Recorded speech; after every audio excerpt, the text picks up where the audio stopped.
All right. Welcome back. This is East Coast Adventures with the Dirt and Vert podcast. I'm David. And I'm Matt. And I'm Mike. And we have a very special guest today, Sarah Baker, who did some pretty impressive feats so far in her career, which is she's hiked the entire PCT and the AT. And I actually got the pleasure of meeting Sarah at the Ode to Laz Backyard Ultra. And then we also ran the Ohio Backyard Ultra last year, which we'll get into later, but coldest race I've ever ran in my life. But we'll get into those stories. But Sarah, if you don't care, tell us a little bit about who you are and how you got into running. Yeah. So I'm Sarah, and my trail name is Gazelle. I have always been a hiker. I grew up hiking with my dad a lot. My family loved to camp, and so I think one of the first words I said was outside, and my parents should have known. But so I had a really successful career in metaesthetics, a 10-year career in metaesthetics, and I loved it, but I was not happy. And I just started going on weekend hikes with my husband, and then we section hiked the Smoky Mountain National Park with the AT. And I had hiked a small section of the AT with my dad from Newfound Gap in the Smokies, and it had just always been on my heart to do a through hike. And some things had happened in my life that made me realize that life was too short not to do what you love. And so we started making plans to get debt free, and we saved a lot of money so that we could go on this really awesome adventure.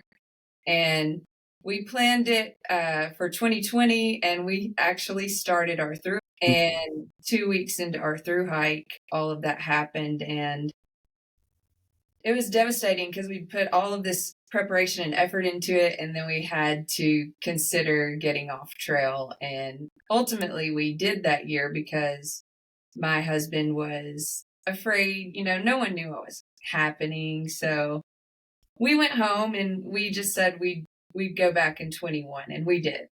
And we started over from the beginning. It was kind of like, screw you, COVID. We're gonna do this our way. And so that year I through hiked. I went from Georgia to Maine. My husband did 1,200 miles, and that wasn't enough.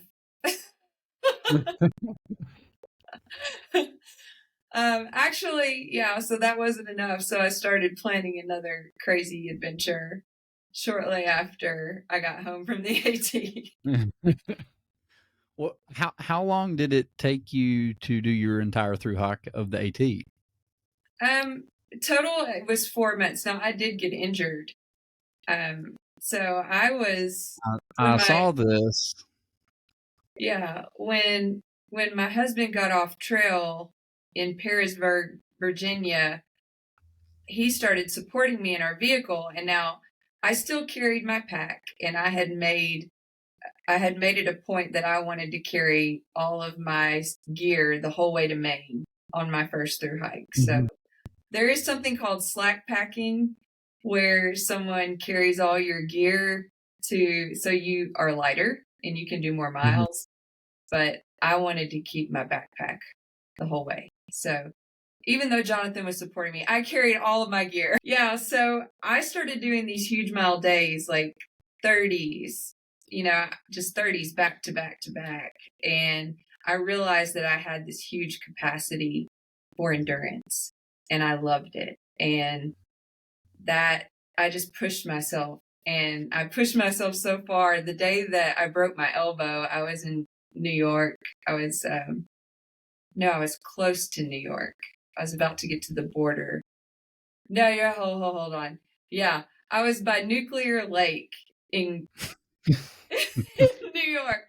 I was almost to Connecticut, and I was so tired. I shut my eyes for just a second. There was a root under some leaves, and it slung me forward onto a rock slab, and I broke my elbow. Oh. Knocked me out cold, and when I came to, I looked over and tried to move my elbow, and it was just floppy. Oh. So I was still 4 miles from the Dover Oak, And I happened to have cell service, and I called him and I said, hey, I just broke my elbow or dislocated it. Can you come in? So he trail ran in, and I was hiking towards him with my pack over one shoulder. But I made it out. It was extremely painful. Well, when I was going through like your Instagram, I saw your pictures of you being in the hospital and your cast. Did you go back out with the cast on, No, or did you wait until it was all healed up? yeah, my doctor told me that I would not be able to get back to the trail that year. And I said, watch me. And so I was like laying on my elbow trying to get it because, I had Get the movement back. my mobility was like here, and I would just lay on my arm to try to get it to go back. And Well, you don't really need your arm to bend to get your pack on, so that's true. But I was approaching one of the harder sections of the trail in the White Mountains where you definitely need two arms if possible. So I took the doctor's advice and I waited 6 weeks, and he said, do you need a note for your trail? And I said, nope. so you went right back out and started? Sorry? So you went right back out and just got started as soon as you got released? Yeah. That's awesome. That is. So how many more miles did you lock at that point? I mean, I was 3/4 of the way done. I was the farthest northbound female at the time that I fell. Probably would have been the first female to summit that year. I was flying, but that definitely slowed me down. And I learned from it. I learned that you do need to listen to your body, and you can push, but you also have to be aware of the signals that your body's giving you. There's a fine line that we walk there or run. Well, you don't know until you experience it where that line's at. Yeah, so. I think sometimes you have to go past that line and come back and be like, "Oh, there was a line there." Yeah, that's right. What was the so? You had the COVID attempt, which obviously you didn't get to finish, and then middle of this you break your elbow. Probably had a little bit of doubt when the doctor told you that you weren't going to get back. What did that feel like to finally get to the end? Like, what was that feeling? It was incredible. That was one of the best moments of my life. To actually, I mean, I had my husband edited the videos that we did on YouTube that year, and I explained to him how I felt when I saw the sign, and it was all of these flashes of memories from the whole trail and everything that had happened that was good and bad that had allowed me to get to that sign. And it was an incredible victory. It was just it's indescribable joy. Which meant you were going to do another one? Oh, yeah. My advice to everyone is never through hike because it just absolutely runs you. I mean, I would imagine, it really has got to be just completely life-changing. Oh, yeah. I mean, we did Vol State, which is just, couple, 4 or 5 days. But to be out there by yourself for months, weeks, I can imagine, like, we got to the point, like, your only goal was just to find water, to find food. And, we only did it for 5 days. So I can't imagine what you feel like a month into that. Like, you're probably so excited to see a town, like to see people. I can't imagine that feeling. Yeah. On the AT, you get to a town a whole lot more frequently. You're getting to town every 2 to 3 days if you're hiking reasonable mileage.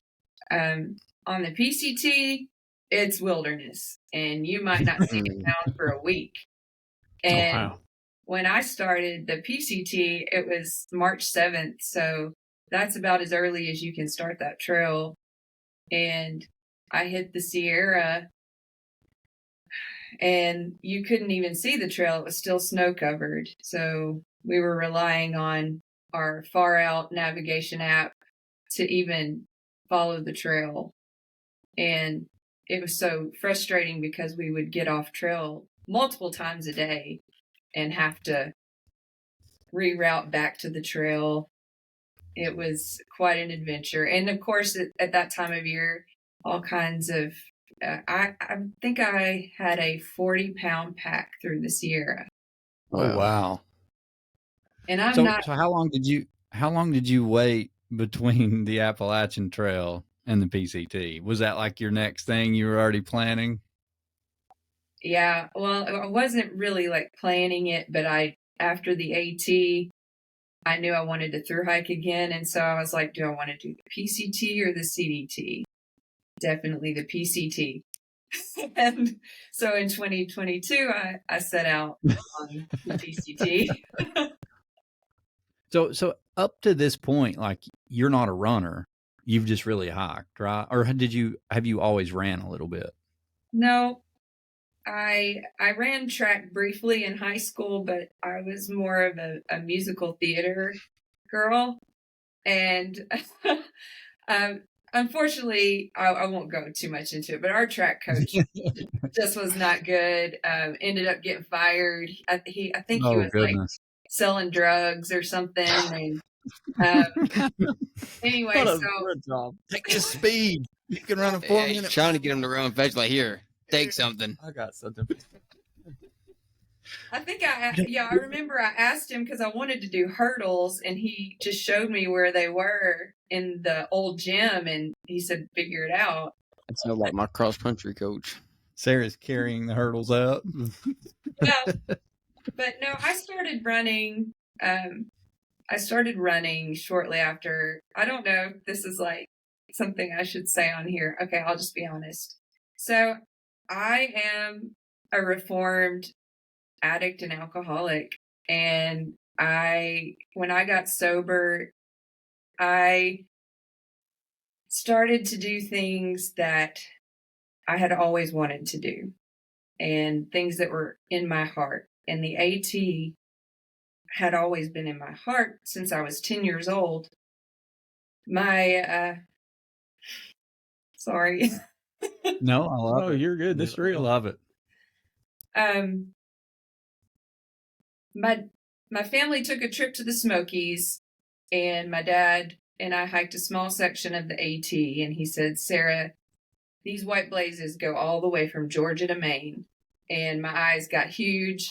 And when we had to turn around and go back to the car, we just hiked a mile in and then went back. And I remember looking over my shoulder back towards that white blaze and wanting to keep going. And it stayed in my mind and in my heart. And I just never thought it was practical. I didn't think it was something that normal people did. And it wasn't a path that seemed like something that could make money or, something of any worldly value. Mm-hmm. But when I got sober, I realized what really mattered in life and that it was very valuable to follow my heart and to share my love of the outdoors with the world. And so that kind of got me into long distance hiking, and then that led to running. Well, I mean, that's pretty awesome that, you broke the addiction and then you did something that you didn't ever think was going to be possible. So is that what gave you the courage to do that? Like, is that what finally pushed you over to say, I'm going to do this? Well, yeah, I think it takes a lot of courage to admit that you don't have control over something. And when I finally admitted that to myself and realized that God was in control, then that allowed me to follow his plan for my life. And what I would just love to express to everyone is life is too short not to do what you love. You need to follow your heart and your passion and combine that with a little bit of rational thought, and that's a recipe for success. Yeah, we get questions sometimes of, like, why we work races every weekend or why we go to races or why we do this. And I mean, the honest truth, I mean, just like this weekend, we're going to be working another race, and it's for that memory. It's for that community. It's for that moment. And just like you said, if you've got something that you enjoy to do, I mean, the people around you support you and help you, and they see that. I mean, and they want to help you. And that's how this whole community is built. And I mean, Yes. you feel that when you go to, I mean, even the AT, like races, hikers, stuff like that. I mean, you feel that community, you feel that belonging, and you know, that's something that you don't get just staying at your house. Right. You know, you miss that entire opportunity of a whole community that's out there. I mean, Right. I mean, I've kind of fell in love with it too.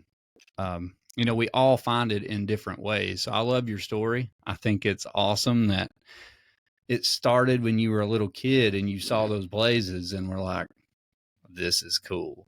And I'm going to do that one day. You know, like that's so amazing. And the fact that you failed on your first attempt, not because of your ability, but because of COVID, which affected all kinds of people. You go back, break your elbow, and still like give yourself your own physical therapy to get back out there and make it happen. And then a year later, you're in the PCT. I mean, that's so cool. Like, I mean, that's absolutely awesome. I mean, it also shows like the amount of determination and grit that you have. Yeah. I mean, a lot of people, if they fell and broke their arm, probably aren't going back. Not that year, you know? So it's pretty amazing. How did the PCT go? Like, did you learn enough from the AT that you didn't make some of the same mistakes? Did you feel like it went better? Yes. Yes. The PCT is a totally different experience from the AT, and I hiked some of it with friends that I met along the way, and I hiked a lot of it by myself. And I had gained experience from the AT where I felt I started building a whole lot more confidence in the wilderness on my own. And one of the great joys of the PCT was setting my tiny little tent up on top of summits, and I got some of the most wonderful sunrises and sunsets along the way.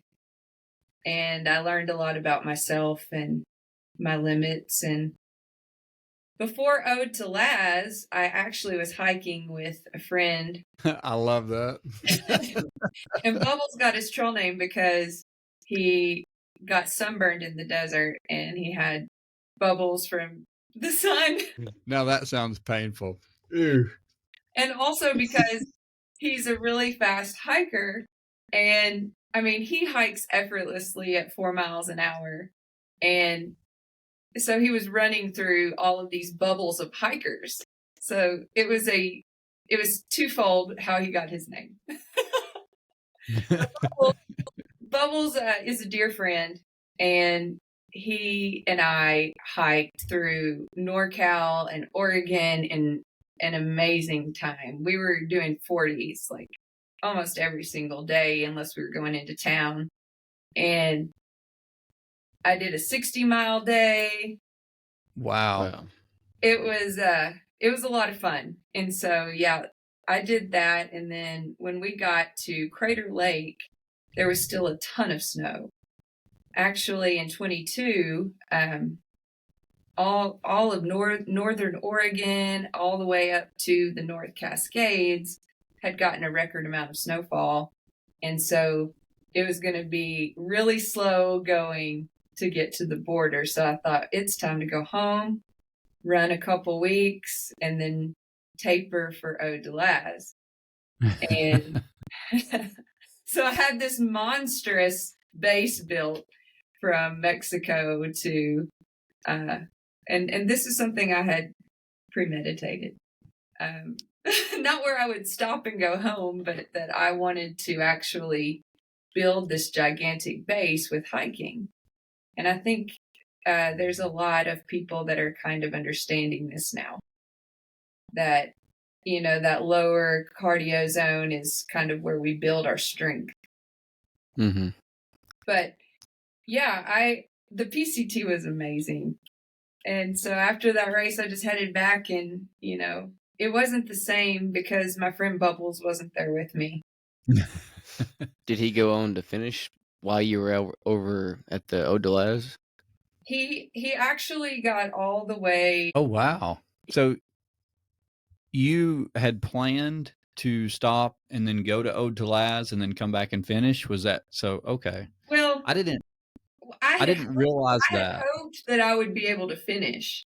But when I got to Crater Lake and there was so much snow and everyone was like, there's snow all the way to the North Cascades, I knew there was no way I was going to finish before the race. So Yeah. I decided to get off trail there. I was near Bend, so I had a trail angel willing to shuttle me back to the airport. And so it was a convenient place to step off for a minute and go do what I had planned. And then I was just crossing my fingers there would be no fires breaking out. And indeed, they did.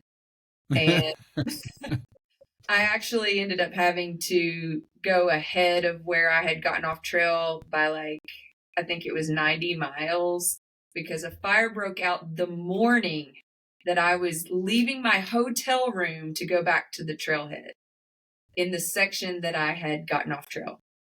So I paid an enormous sum for a taxi cab driver to take me back ahead in the middle of the wilderness. And then, yeah, I actually emptied my Venmo account. I was so angry. From then on, I was just flying because I was trying to stay ahead of these fires. And man, it affected some of the hikers that were behind. They had to skip all of NorCal. And so all of these groups of hikers merged, and it was just so many people on the trail. And that was difficult. I ended up getting a really bad case of Giardia because of how many people were there. And if you look back to my, actually, I got to the northern terminus just in time because fire, as I was doing that last section, fire was burning on both sides of the PCT. And I touched the terminus and I immediately turned around and hiked halfway back because I was so afraid that we weren't going to be able to get out of there. And 3 days later, they shut it down. If I had been 3 days later, I wouldn't have made it to the terminus. Wow. So thank God I did. Good thing you weren't still racing at Ode to Laz. Right. How many miles had you hiked before you stopped and went to the Eau de Laz? I got to Crater Lake. I'm honestly going to have to look back, but I believe it was almost 3/4 of the way. Yeah. Yeah. So you definitely had that base going when you get it to Ode to Laz, which is great for those kind of races. Yeah. What I didn't have was a good working knowledge of how to stay on top of my nutrition. And I got so chafed because it rained. And you remember how bad it stormed. And then they paused that race for hours. And that killed us all. Yeah, I just was I didn't know how to even deal with that. I had no experience with it. So I'm still, I know we're all learning. I'm trying to learn at warp speed. Yeah. I mean, that's the goal. You want to go out there and fail. Yeah. So that you can see what you need to work on next. And if you're not doing that, you're not ever going to get any better. Yeah. Right. I mean, you can't not do something and ever improve at it. So that's exactly right. Failure is success. Right. I mean, you don't know what you're capable of until you try. And then you realize, oh, I can do better than that. Yep. I can do better than that. I mean, it's always a learning curve because you're trying to figure out, and it's a puzzle in a way because every race is different. especially like backyards, because it's a constant work in progress to get your nutrition right, to get your Yep. stomach fixed, to work through your muscle cramps, because you are on somebody else's time. Right. You're not doing a 100-mile race or a through hike where you can stop for a day and get your shit fixed. You are Exactly. right. You are okay. I've got 10 minutes. Someone help me. Yeah. Yeah.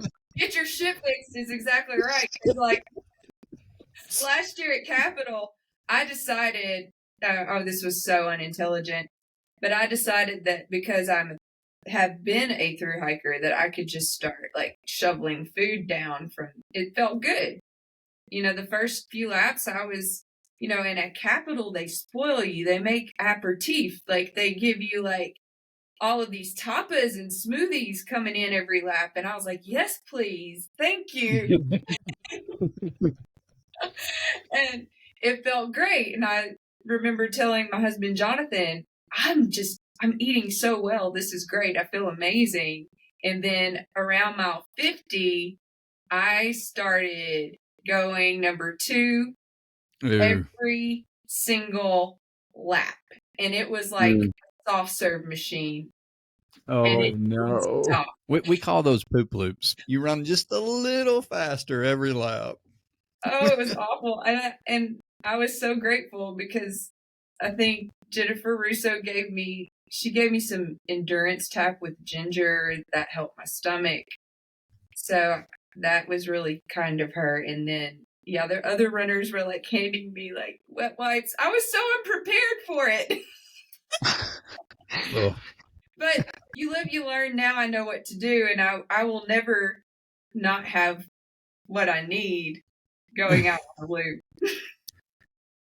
I think that's the interesting thing about these backyard ultras, and they're not my thing. If I'm there, it's because I'm helping David or Matt. It's just I've not figured them out yet. But you guys are getting to the point where every year you're a little bit more, and I don't think you ever look at the registration and see who signed up.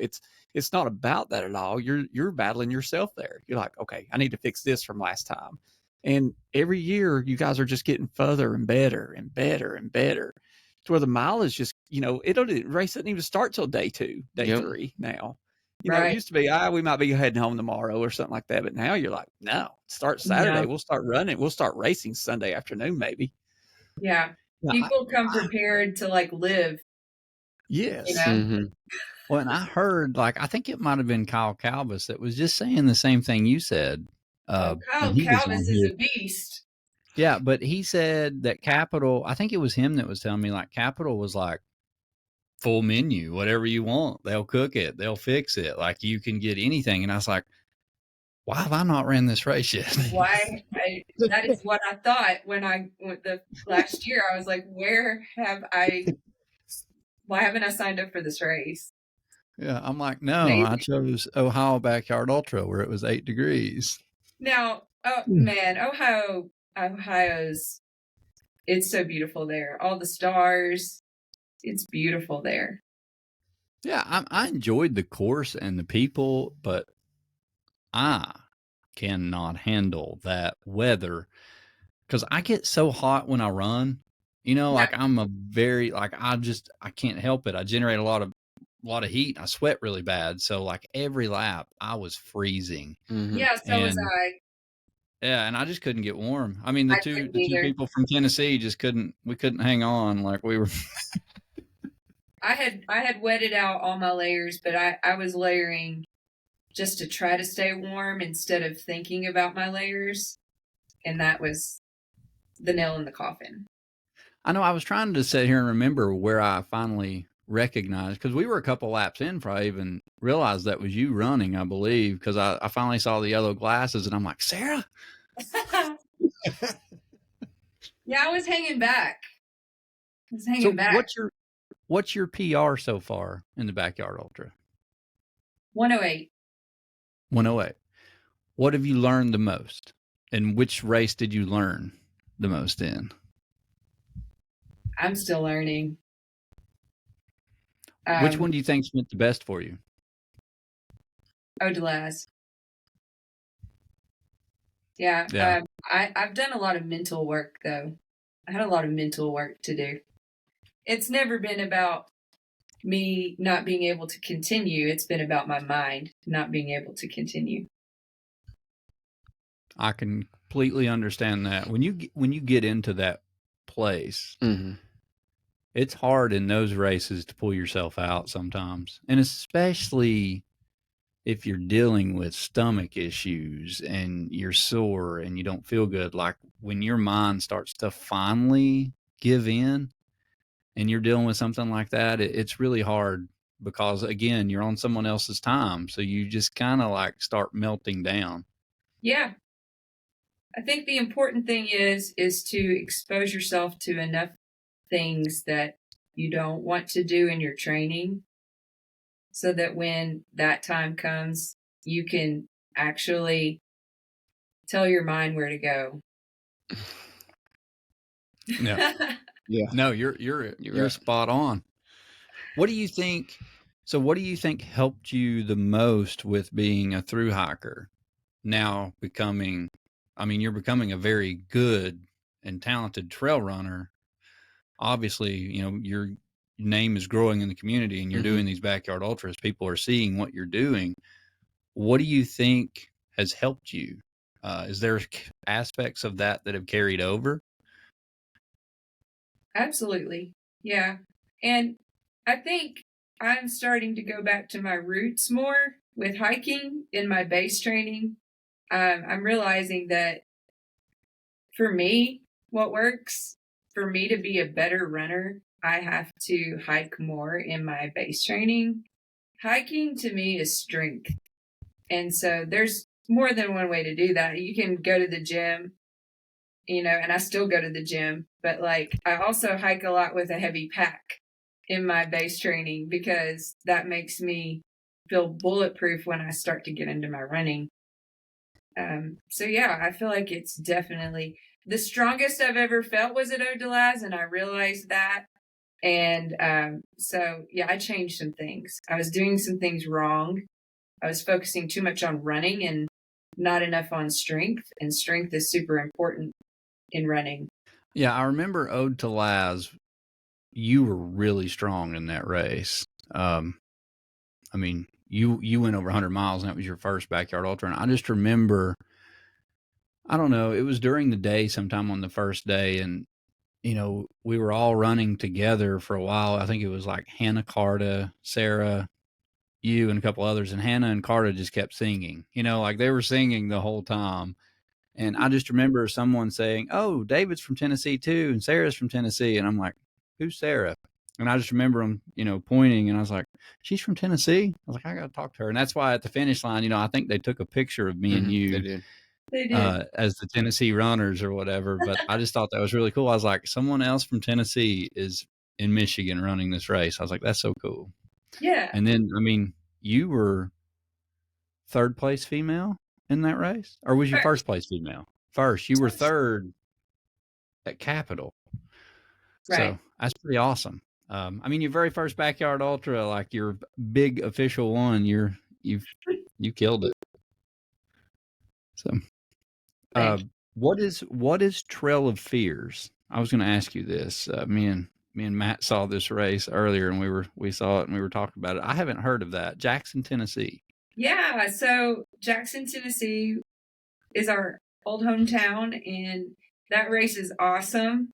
A lot of great runners from all over the country come to that race. It is was a bronze ticket backyard ultra. I don't know if it still is. But that was the very first ultra I ever ran. And That's awesome. This is a great story. Well, we want to hear it then. It has another broken bone story attached to it. So I was uncoached at the time, and just trained as best I could. And right, like 3 days before the race, my dog jumped up at me, and I tried to hurdle her head, and she smacked my pubic bone. It was extremely painful, and I thought, well, that's just going to leave a really bad bruise. Turns out it was broken. It was cracked. Wow. And That's a serious hurdle, man. but I ran that race with a fractured pubic bone, and I stopped at mile 60 because of that. Jeez. I started How big is your limping. dog? She's just Chihuahua. We got problems. She's a Labrador. She's a Okay. forever puppy kind of dog. Okay. That explains a lot. I have a Labradoodle, and he's a lot. He's a monster. Very dangerous is what he is. Yeah, Likes to she's take people extremely out. Got dangerous. Matt out last year at the Yeah. They took me out right before Vol State last year. Oh yeah. Actually, Yeah. like now, anytime it gets close to a race, I kind of keep my distance from Ellie. It was funny last year. Matt was running to get his child, and the dog thought that Matt was playing. Yeah. My dog Oakley comes running right at Matt, and they basically just hit each Oh, other. he smokes me. And Matt falls down, and his foot's bleeding. And this is like a week before Vol State. Week before Vol State. And his foot, like the whole skin off the side of his foot's tore off, and it's bleeding. And I was like, "Oh, that's gonna suck next week." Yeah. Well, look, all of Vol State, that cut didn't bother me. It was the other 10,000 blisters that showed up. Oh, speaking of that, like, that was a question I was curious of. Like, with the AT and the PCT, did you experience like a lot of foot problems, like blisters or anything, or have you been pretty fortunate with that? I've been really fortunate. My husband was not, and I think it's one of the reasons he got off trail. He actually ended up getting, like, I guess it was kind of trench foot when we got to Vermont, and it was bad. He had a blister that was literally in between his big toe and second toe. And yeah, I've been very fortunate, and I think it's because I don't mess with my feet too much. I think you can definitely go overboard, but you just have to think about like what your conditions are. Like, if, for instance, if I'm going to have my feet wet, like if it's been raining and the trail is just a river, I like to wear sealskins. Those waterproof socks, so that I can keep my feet drier.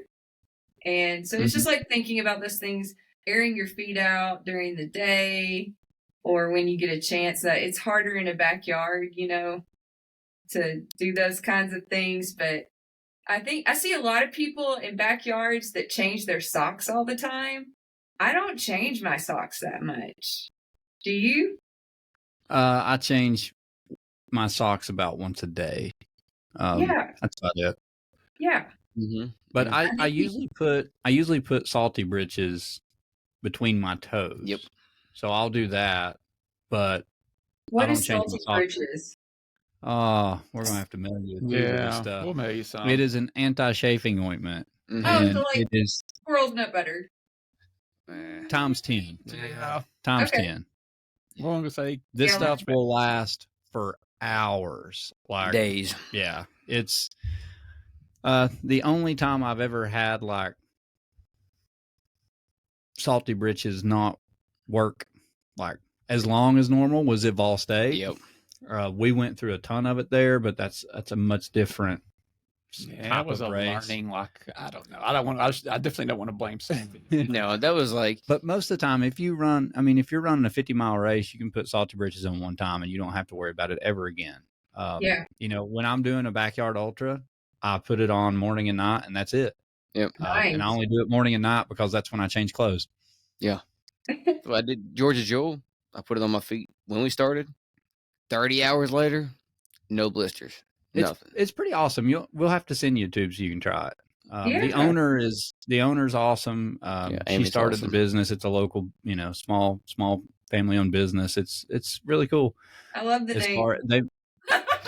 She just started a podcast literally just probably 2 or 3 months ago or sales. It's under Salty Britches, and Amy took her. So yeah, you can check her out. She's You awesome. definitely want some of that for your upcoming attempt.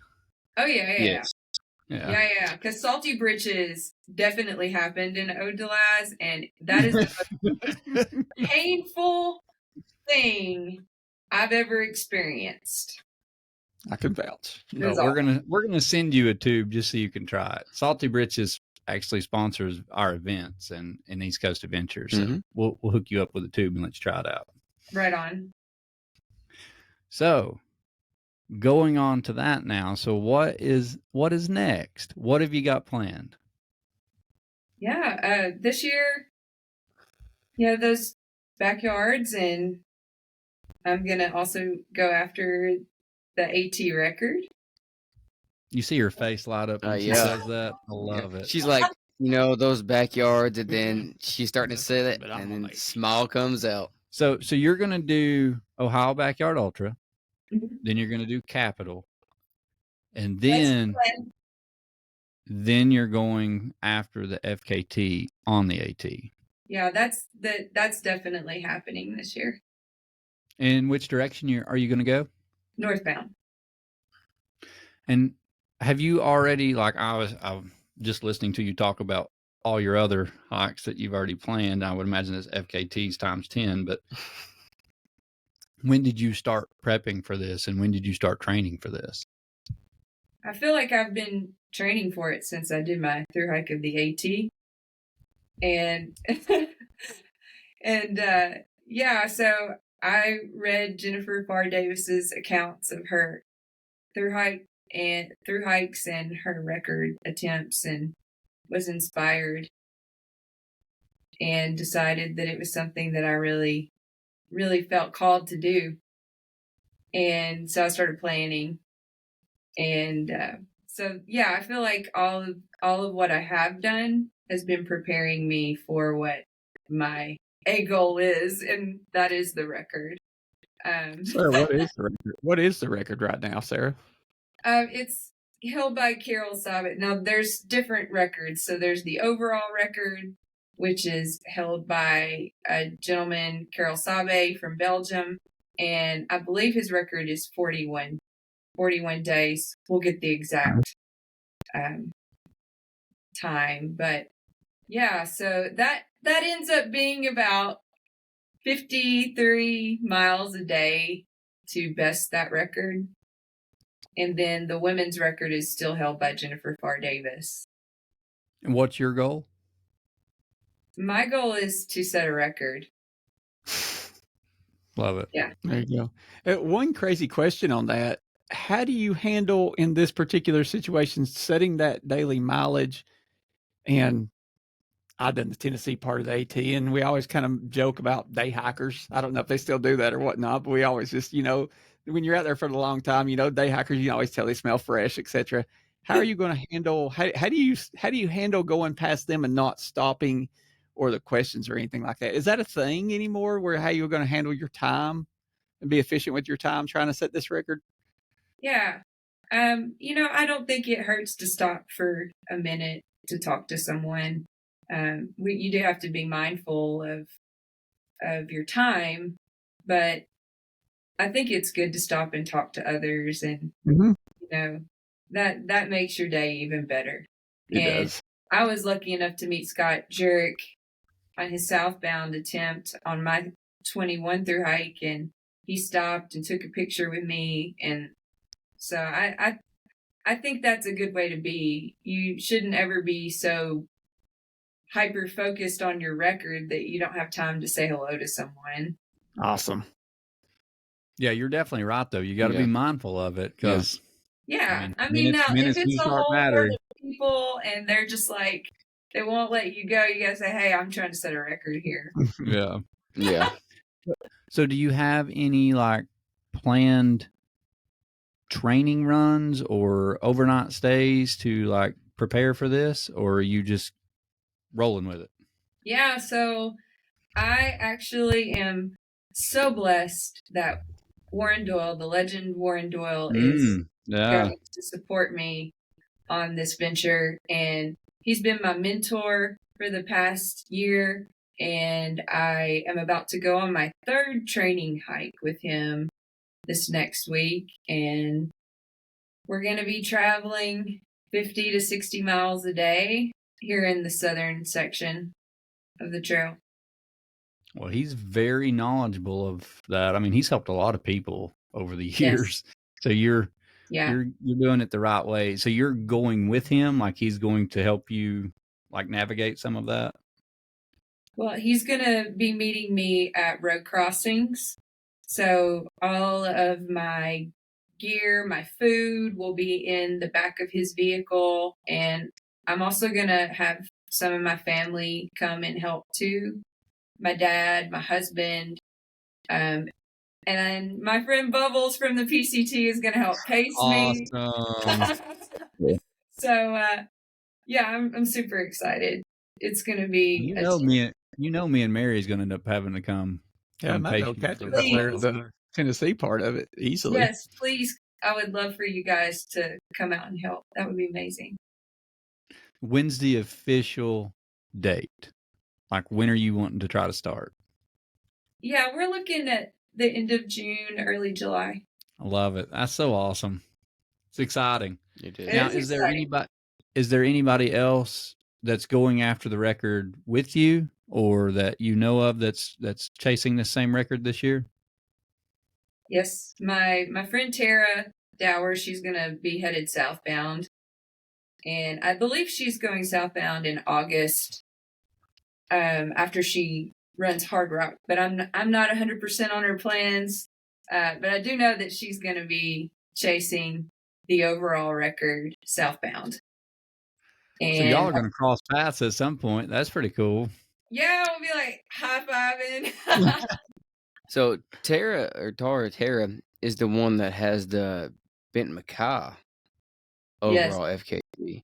Yeah. And that trail is literally right in our backyard. Yeah. So yeah, that's she's done an pretty cool. amazing FKT on that trail. Yeah. Pretty impressive. What is the FKT on it? I think she did it in 4 days or something. Yeah. Yeah, her It was- first day was like almost 100 miles, I think. It was insane. Yeah. Wow. She tried it. I think she tried it once, and then she got hurt, and then she came back and did it. Yeah. I think that's how it was.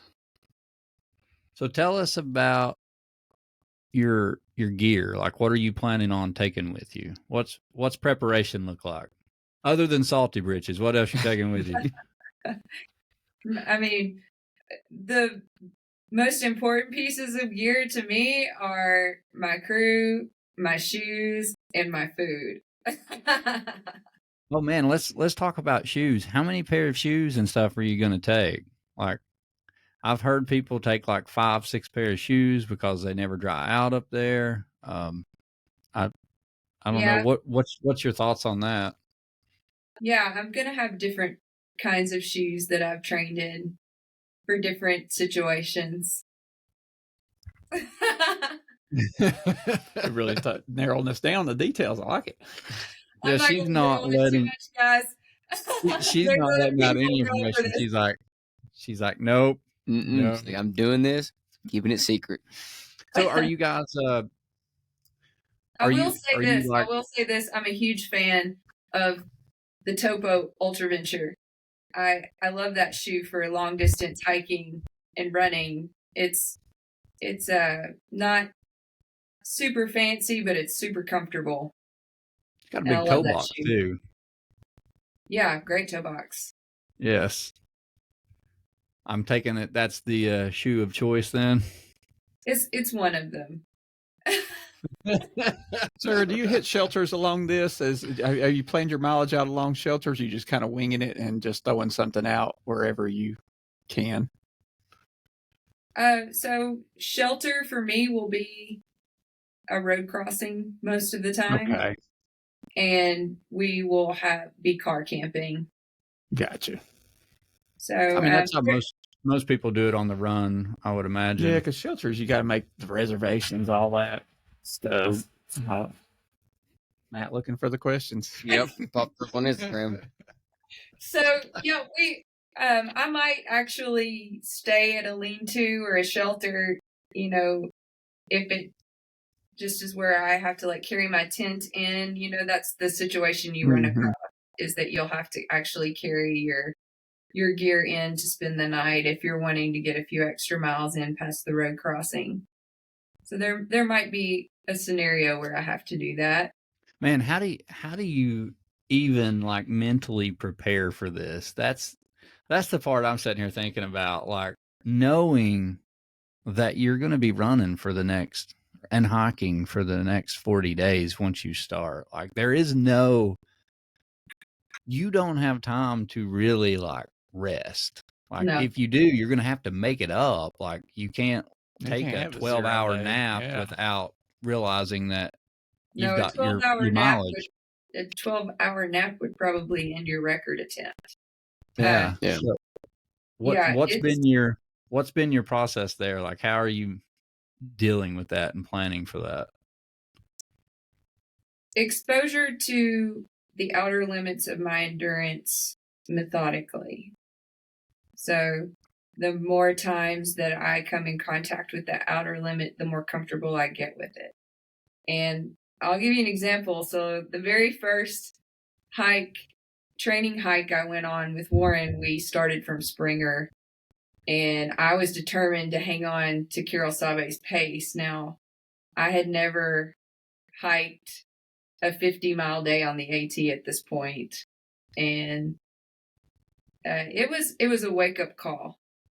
And Wow. I struggled a lot last year just learning, and I ended up going after the SCAR FKT and severely spraining my ankle, and then I sprained it on that training hike with Warren about 4 miles in. And so you don't know what you don't know, and I'm just familiar with things I've read online, and I'm thinking I'm going to ruin my ankle if I continue to walk on it. And I just kept spraining it. And so I stopped at the gate of the Smokies. But I did hang on to Carol's pace from Springer all the way to the Smokies, which was 4 days. And I ended up stopping there because I thought I was going to ruin my ankle long term, continuing to walk on it. Now, that's not the case. If you can walk on your ankle, it's okay. And you can walk through. I'm not telling anyone to do this, but you can walk through things and they can heal as you're walking. So I know that now. Well, tell Mary that. But yeah, I've done a lot of strengthening of said ankles. Well, and you messed your ankle up on that SCAR attempt, but you went ahead and did this. You finished the SCAR though, right? If I recall correctly. Well, I was on track to set a new FKT, and I was doing it in a different direction, so I was going southbound. But when I sprained my ankle, Newfound Gap, I told Jonathan, I said, I think I need to stop here. I just don't want to mess my ankle up. So I did. And then I ended up, it was tragic. My grandma and grandpa were in an automobile accident. And right after that attempt, we lost them.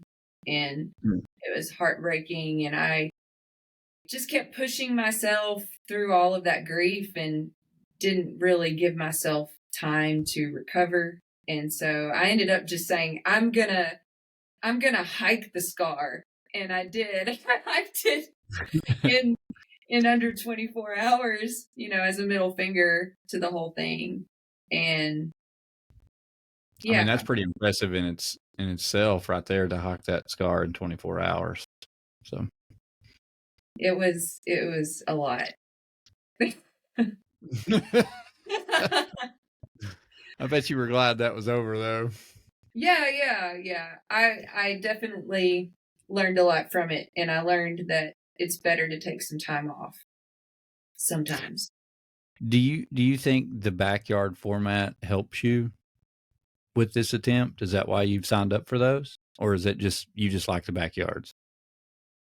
I'm sure it'll help mentally. Look at her, she's smiling. She's like, I'm not telling everybody what I'm doing. I'm sure it helps mentally. I love the backyard. I love the concept of it. I have yet to push myself to my limit. So that's why I still am obsessed with it. I think that's the best part about that race. You're in control. Yeah. Like, you really are. Like, you're under somebody else's clock, but it's your choice. Right.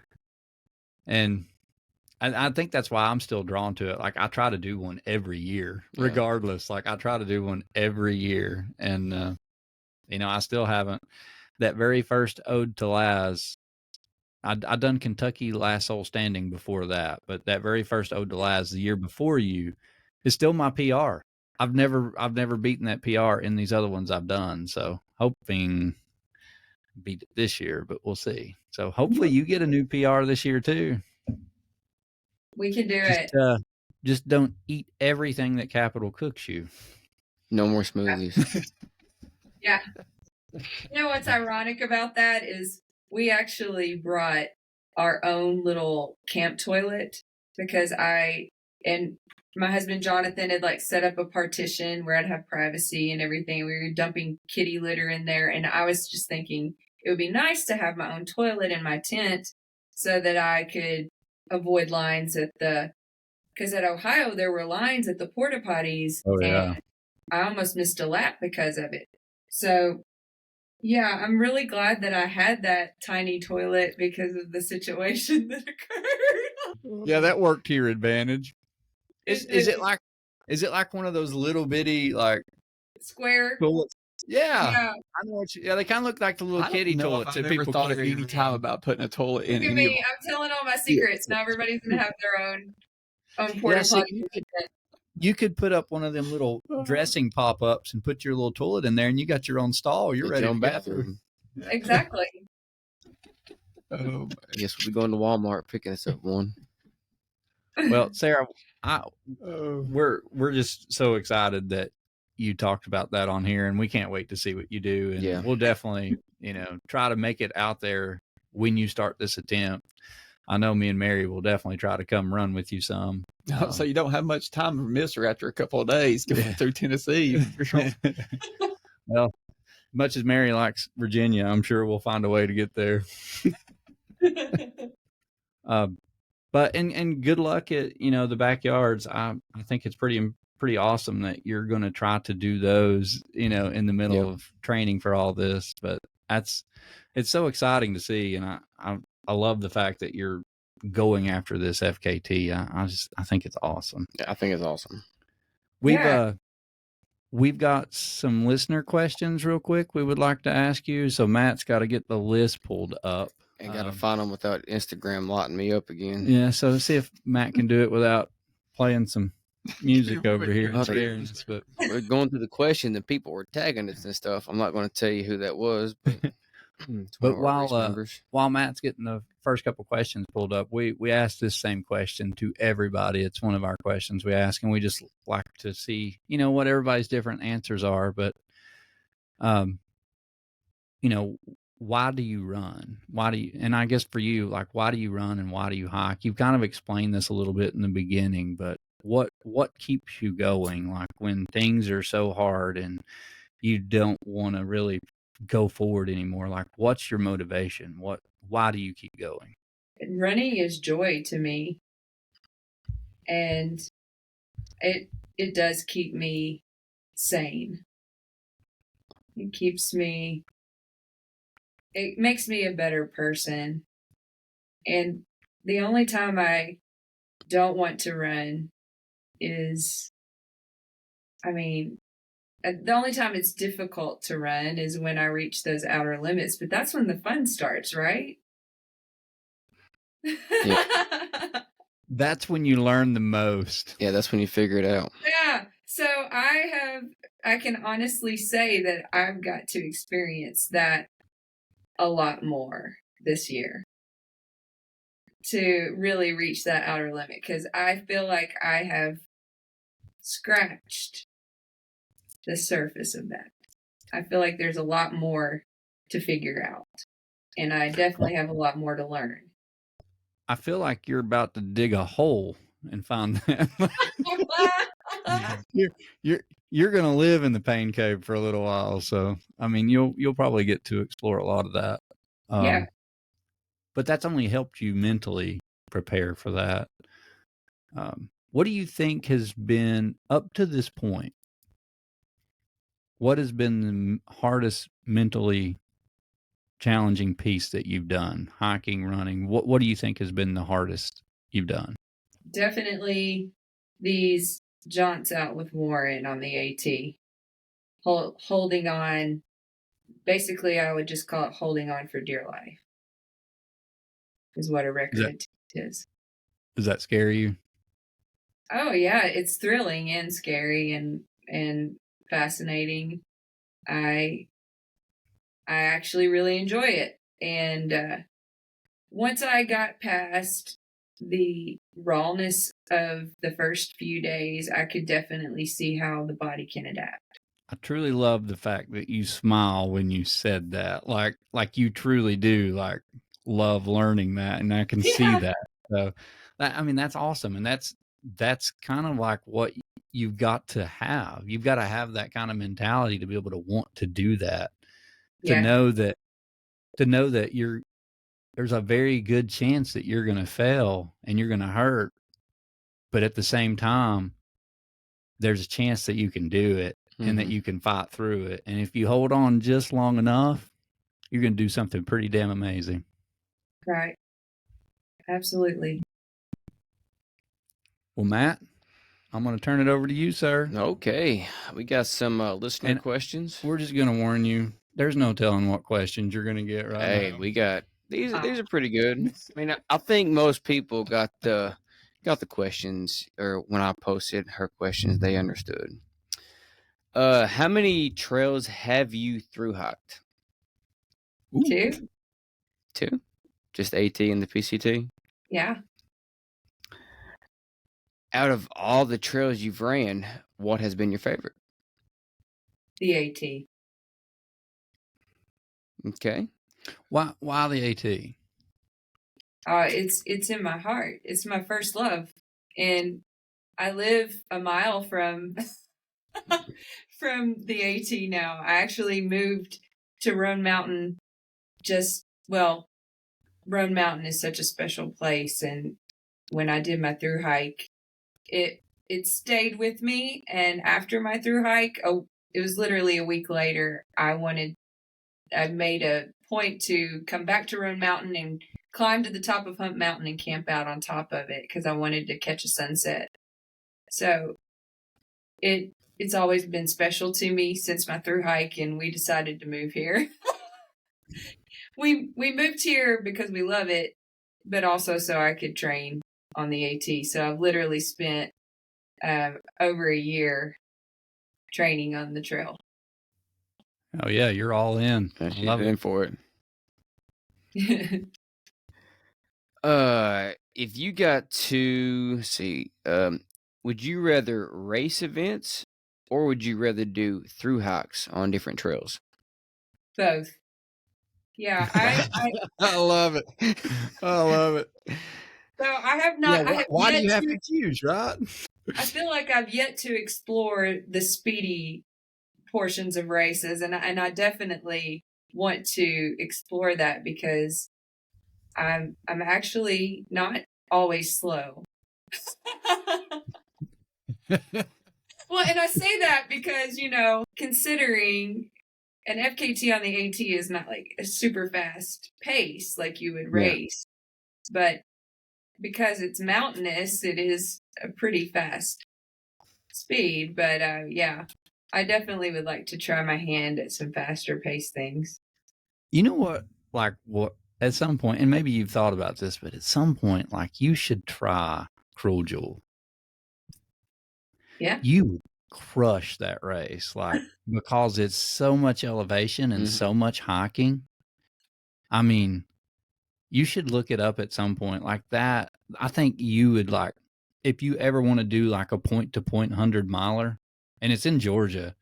I mean, I think that would be like a really awesome race for you. Now it's got a ton of elevation, but it's like a power hiker's dream. You can run some, you can hike some, and if you're a strong hiker, you're going to finish really well in that race. And the belt buckle's the size of a TV. So it's Wow. pretty cool. Yeah. The belt buckle is literally like this big. It's like oversized crazy. But that's something that like later on when you want to do one, you should check that one out. Yeah. And I'm really interested in some of these sky races as well. That would be awesome. Okay, let's see. What draws you to the backyard ultras? Just the whole idea of you get to choose when you stop, and the unknown of how far can we go. It's pretty intriguing. Yeah. And when she says it like that, it kind of makes it sound like a through hike, doesn't it? It really does. Like when you say it like that, it's like, I can see why you do like it, because that's kind of how like a through hike is, kind of like you could choose to stop. Yeah. And interesting. I guess I've never really thought about it like that till you just said that. I was like, it makes sense. Okay, let's see. Where do you see yourself in the running community in the next 5 years? I mean, I hope to still be running. Going Sobo. That's a really difficult question for me. I hope that I'm excelling and loving running and making more connections in the community, and definitely have some really big ideas for giving back to the trail community on the AT, because I live so close to it. So there's a lot up my sleeve. It will all be revealed in time, in the good Lord's time. But yeah, I'm actually going to also be setting up a GoFundMe, not to fund me for my hike, but I want to give to a charity called the Women of Hope. And it's a nonprofit in my old hometown, Jackson, Tennessee, and they help women get clean and sober. And it's something near and dear to my heart. And I'm going to be setting up that so that people can donate in some way as I go north to Maine. That's good. Well, that's so awesome. When you get that set up, let us know. Yep. And we'll Yeah. get that shared on the East Coast Adventures page. Yeah. And we'll also add it when you get the link. We'll put it in this podcast notes link too. So if anybody listens to this podcast in the future, they can see that. Awesome. That's pretty awesome. That is good. So the last question is, during your backyard ultras, what hydration do you like to use? Tailwind is what I've been using. Yeah, with good success. Is that what you use during the through hikes as well? No, No. I That's the mountain water. She's all got that those secret mineral, you don't even strings out need there. electrolytes. No, It's all good upstream. Yeah. I use Noon, the little Noon tabs, Yeah. Mhm. Yeah. like those. I like Salt Stick too. Yeah. I know when I done the Tennessee part of it, we didn't have access to any of this stuff. We didn't have filters, and I was going with a guy named Jack, and we would just pray over the water. He's like, Mike, we'll just imagine that everything upstream is good. We're going to filter it the best we can, and we'd put those little tablets in there and shake it up, and like, ugh. You know, but we've only got there for a week doing that. So, but yeah, it's all good. Hey, part A, part B, that works. It did. It did. And it does the job when the filter doesn't. So It does. Yep. I think we've done that when we were training a couple years ago. We ran out of water, and we're like, well, here it goes. We're either going to make it back to the car or we're going to get sick. Yeah. So this was before we started working on this Cherokee 115 that Mhm. we're trying to get the permits approved for in the National Forest. But we ran up there the previous year, and we're like, we're going to go explore this trail. We're going to do, we're going to run like 10, 12 miles. We'll just run it. Well, we ran 10 or 12 miles. What we didn't plan on, Sarah, was running back. Running the 10 or 12 back. We planned just to run 12 miles. So we were all out of water. We were all out of food. And we're like, That didn't work Damn, out. that didn't work. No, we had nothing. We're out of salt They're going tablets. through our we're all packs out trying of to everything. scavenge for stuff. So sometimes it's good to remember that if you're going to do a run like that you have to go back. Right. Yeah. Yeah. You definitely need to keep those things in mind.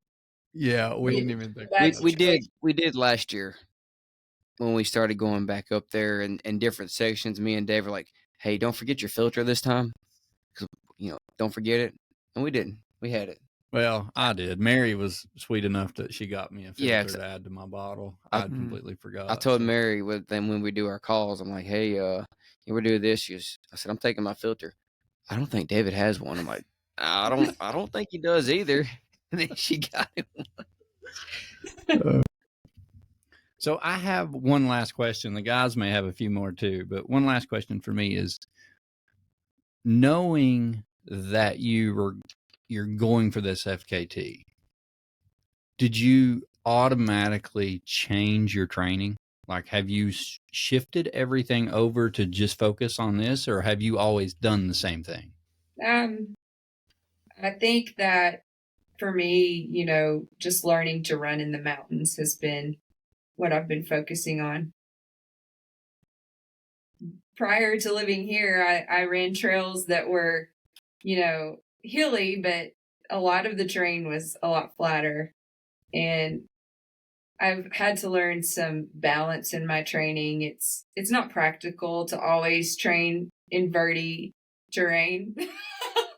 Yeah. You do have to have some balance in your training. And I've had a lot of fun this winter, the shoulder season, actually doing some cross training and trudging through like shin to waist high snow.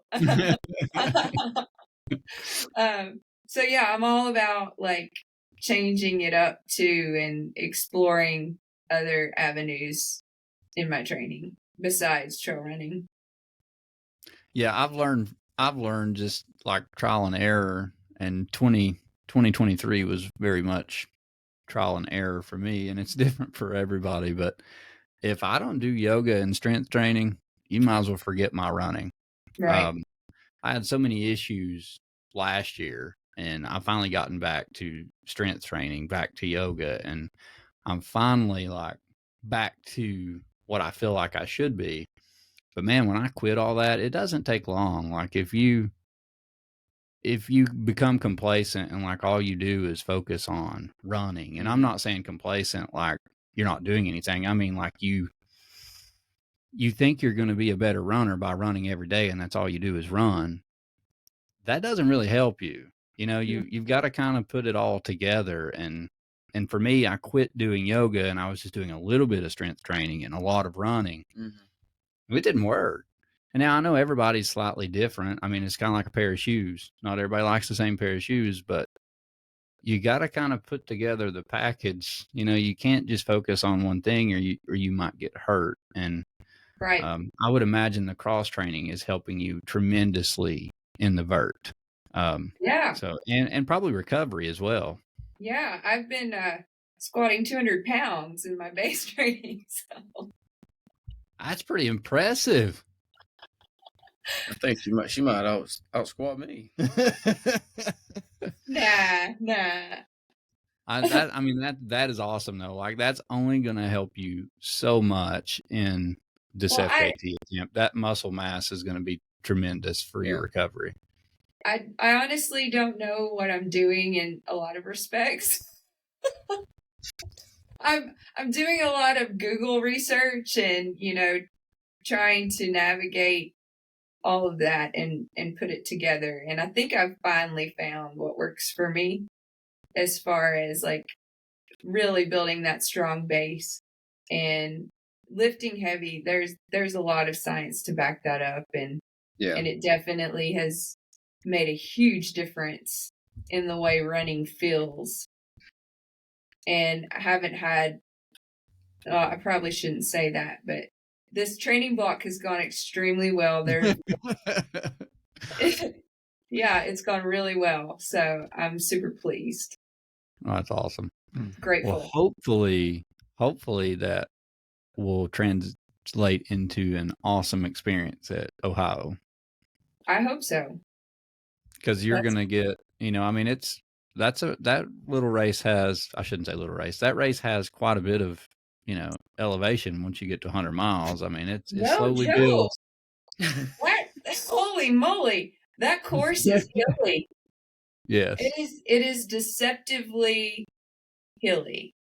Yeah. And it will creep up on you.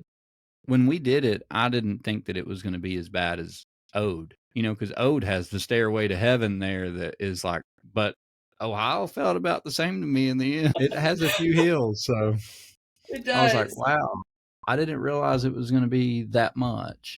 But hopefully this year, then I can't wait to follow along. Then I'm going to have to watch, and you'll have to let me know if you see the naked dancer in chaps out there.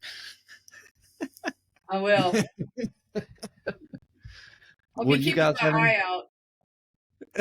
Well, you can't miss him. I don't know how you missed him last time. He was literally wrapped in Christmas. I was just imagine this. I think I had my goggles on, man. I think I was just in the zone. You were probably fortunate then. Well, I don't have any other questions. You guys got anything else?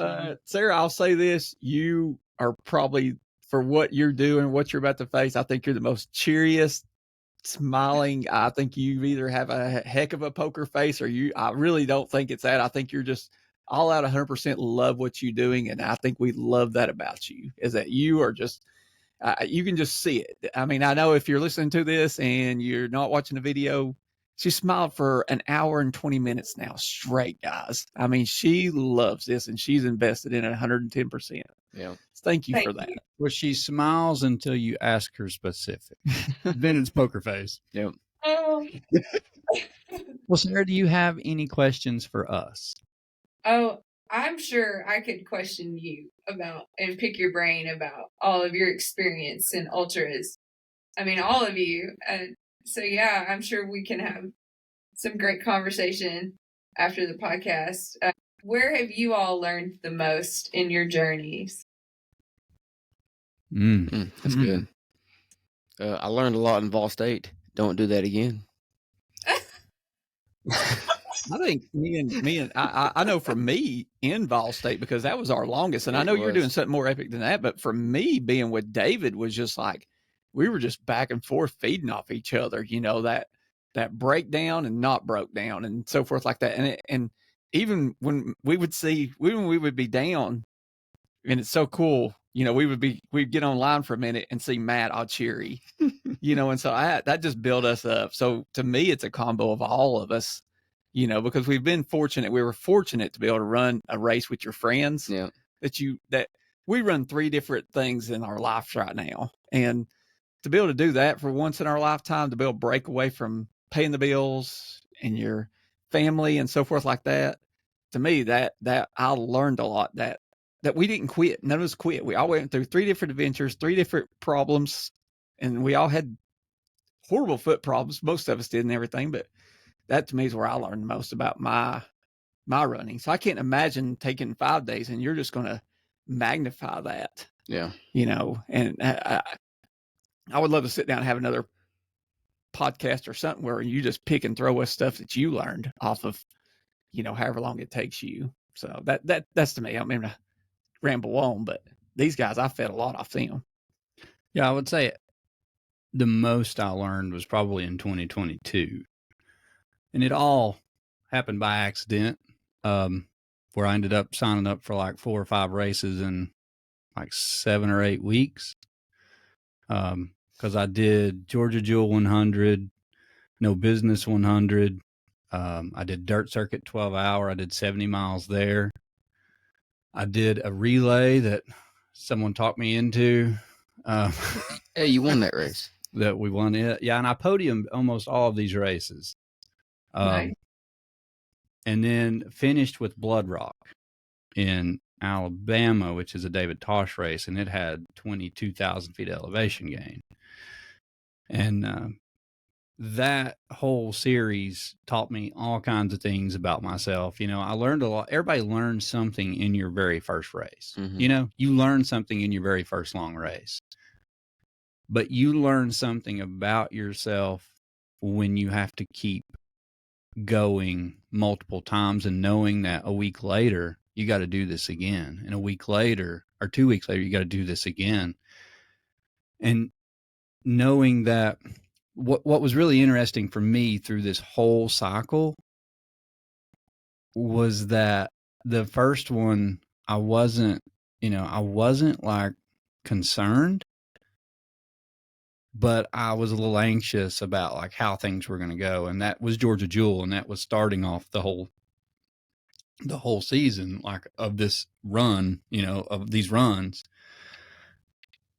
And each one, my body was getting more and more broke down, and I was recovering pretty good. But what was so interesting, and I think this is where you will be, and just by your demeanor and how you're looking forward to this, but what I noticed for me was like mentally, I was better prepared for those races because I was staying in that zone. I was staying in that part of like, this sucks.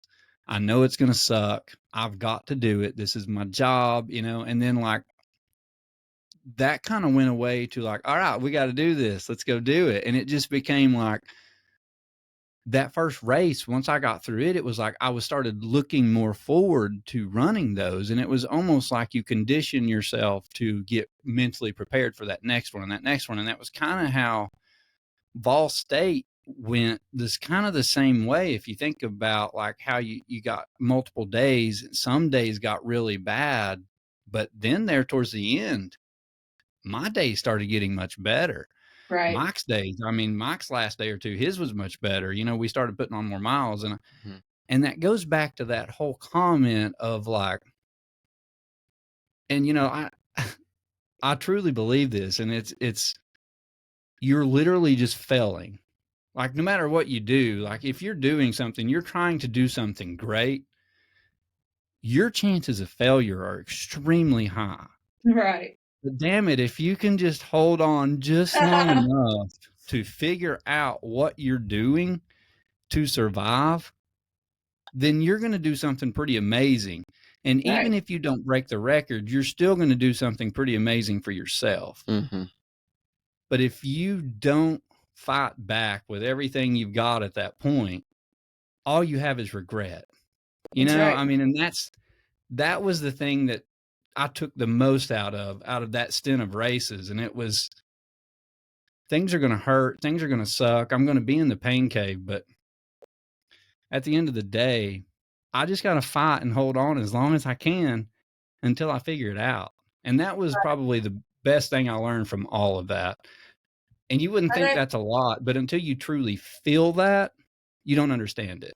Right. I completely identify with what you just said. And last year was really painful for me because I was comparing myself to other athletes and wondering why I was failing all the time. But all of that has to happen.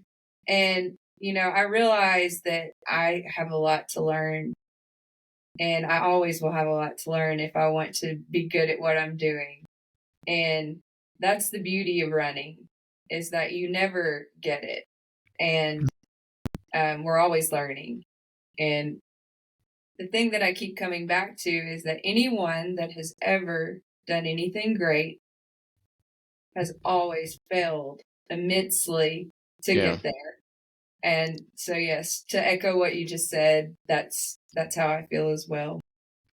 Well, and that's the thing that you don't hear about as much, though. You hear about the success when they finally do it.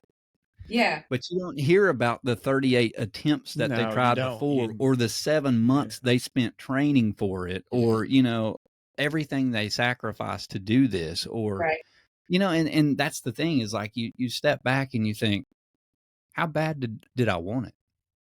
And that's the thing. It's like, did you really put the time in to do it? And if not, you've got to fail to figure that out. Like, okay, I half-assed it. Yeah. And like sometimes you don't realize that. Yeah. Sometimes you don't know that until you failed and you're like, okay, I should have done this. I should have done this. I should have done this. But to your point, you don't know that until you fail. Exactly. luckily for all of us, we've all failed. But a lot. We're going to continue to fail. But the biggest thing to take away from all of that is like, and you just said it, and we all do it. And that's when we start comparing ourselves to others. Yeah. So I took a huge break from social media last year for my mental health. And I didn't even finish my PCT videos, which at some point I feel like I will release all the rest of those videos. But it just, what was more important to me was figuring out what I needed to do to be ready to attack this big dream. And and that required me spending a lot of time by myself, with myself, and learning a lot. So, oh, this is my backyard chair. It about collapsed on me. You about went full relax on us. But you know, I mean, that's kind of unheard of anymore, and that's awesome that you did that. Like, took a break from social media. I didn't really take a break, but over the last, like all of last year, I just didn't post a lot. I didn't comment a lot. I just kind of didn't. I would get on Facebook like once a week, and I would do a 10-minute scroll. And if you were in my scroll, you got liked. If you weren't, I was done. And that was kind of nice. I'm just now kind of getting back to posting a lot and stuff too. But I just mentally like needed a break from all of it. Like seeing all the stuff on social media and trying to keep up with everything. I was like, no, it's tough especially when you live in these small towns and everybody's like, and you don't know that it's cool to fail. You know, and everybody's got these expectations of you. You go anywhere, like, what do you run next, guys? What are you guys doing now, and everything? And you think, man, I've got all these high expectations. How dare I DNF or something like that? You know, and you don't realize that it's okay to fail. It really is. It's like you all say, you never know what, you know, like you didn't put the training in or something went south, but you feel bad if you tell somebody that. Like, I don't know. It's tough. You know, and the thing is like,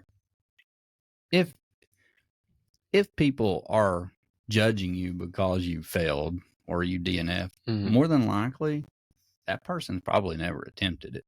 Yeah. You know, I mean, that's the thing is like, I thought I would be, I know my DNFs bother me, but they bother me because I feel like I could have done something differently. They don't bother me that I failed. It bothers me that I wished I would have done something different. I wished I would have learned before I done the race, you know? If you care too much about DNFing, you should never run a backyard, because it will absolutely ruin your ultra sign up record, because only one person doesn't DNF.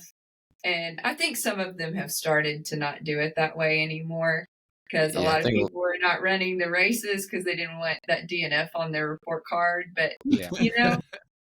Yeah, I think they at least count your miles now. Yeah, they count your miles. I think I have an actual DNF from one of the Eau de Laz races. I remember right. I don't think any of my backyards have a DNF. That's a good point, though. Yeah. If you're scared about a DNF, you shouldn't do it. So yeah, it ruined my ultra sign up report card for sure. It was. It's okay. I don't care. Hey, we're working on your FKT report card right now. Yeah, that's right. It ultimately just doesn't matter. It doesn't matter. Yeah. So FKT. So when you come back and you're all healed up, give us a call, because we are now putting on a backyard ultra in November. Mm-hmm. Definitely, yes. Yep. Barn Creek Backyard Ultra. That's ours. All right. We put it on with the long run. I have seen you like running this new trail. Is that kind of what you've been doing, is scouting out an area for this backyard? So like, we did that a lot. I follow you on Strava, and I saw that you were like running a new route, and I was like, I wonder what he's up to. I haven't ran there in a long time, but last year we ran it a lot, me and Ethan ran it like, I think 3 or 4 different times trying to get the trail right. But no, we put it on last November, and we're going to put it on again this November. And it is a PR course. Like, Sweet. there's not a lot of elevation. How many people made 100 last year? Yeah, we first year ever, and we had, I want to think, 5 or 6 people went over 100 miles, and we only had 40. Barely, yeah, it wasn't. Maybe 40 people. I mean, we'll double that this year. It'll be a big event. But there's like camping. There's RV camper spots where you can hook up, camp overnight, stay right there. It's on private property, so it's awesome. It's on a motocross, like a motocross track is right beside it. So you'll see them like jumping and doing their stunts while you're running around the loop. But when you come back, let us know. Yeah, I would love to be there. What month is it in? It's in November. In November. Okay, awesome. You see, you should be what? August, September, October. Yeah, you'll be right there at it, right? When do you plan to? You're starting in July, August. Oh yeah, you'll be plenty rested up by then. Yeah, you're good. I should definitely be able to walk by then. even if you don't run, come hang out with us. Oh, I will. Yeah, for sure. Bring the husband, bring the dog. Just don't let him jump into anybody's pubic area, but bring the dog. No jumping. Well, Sarah, any last questions for us? I don't think so. Well, thank you so much. If I think of something, I'll let you know. Yeah, and if you want to ever just have a conversation again, we can pull Mary in here and I'll just sit down and talk about some events. If you got any questions or ask us things, that's fine. But thank you so much for being on the podcast. Yeah. It's been really fun. We truly want to see you succeed and set this FKT. So anything we can do to help you be successful, you do not hesitate to reach out to us, and we will absolutely find a way to come run some miles with you on that attempt. I appreciate that so much. Thank you so much for having me on the podcast. Yeah, thank you, Sarah. Yeah, our pleasure. Thank you so much, Sarah. Thank you.